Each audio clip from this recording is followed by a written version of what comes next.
Well, I'm back with Stacey Caron, and she has a great project, which I have to admit, Stacey, I thought it was fabric when I first saw it. It does look like fabric. But it's embossed paper. It is embossed paper, and we actually decided to do this because the beautiful little bonnet that Carissa has on is so pretty, and we wanted to replicate that feel in the actual layout itself. And I'd say you've done it. Thank you. We've actually embossed paper, and we've used an embossing folder.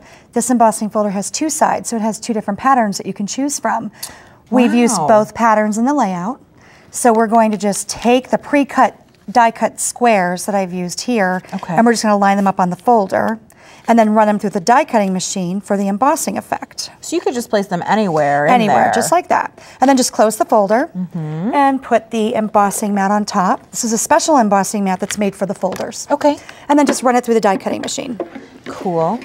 And I know that you also have some large size embossing folders, because I can see one here that's huge. Yeah, right here. Which is really awesome for a photo mat or for anything, for the entire front of a card or something like that. Very cool idea. So one pass through the die cutting machine, and you have your squares embossed. Oh, it's We're going to take this a step beautiful. further. We are actually going to do a faux letterpress technique.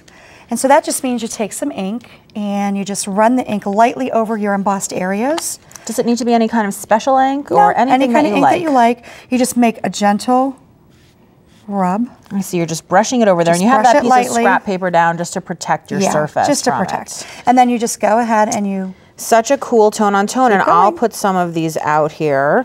It's a very quick and easy way to fill this whole background. Yeah. And the larger folder is actually what we used to do the larger piece of cardstock in the center of the layout.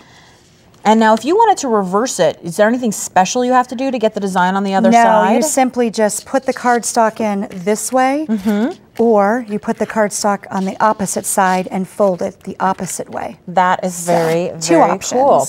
And I know here that you have done some hidden journaling. Yes, hidden. And I think that hidden journaling is great because oftentimes people get nervous or scared that the journaling is going to be too busy on the page. Or you might have a private message for somebody that you don't want everybody thumbing through your book and looking at. I know, but isn't the journaling the reason that we scrapbook after all? It is the reason that we scrapbook.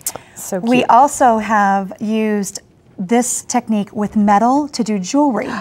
So over here you can see where we've made a bracelet. That bracelet is wonderful. And really you said that that was not, it's metal foil? Yes, it's actually metal foil, and it's actually on like a harder surface, like heavier chipboard. Okay. And then you just go to town. So you can run metal foil through the machine, no problem at all. Absolutely, and you can see the card right over there. We've done that technique, as well as tone-on-tone effects. That is very, very cool. And I think the thing about the tone-on-tone is that it has a sort of wedding-ish feel to me. It does. It's very elegant and upscale. It's totally fun and easy. One pass through the machine. I know. This is amazing to me how much you can do with this one little die cut. That's amazing. Thanks.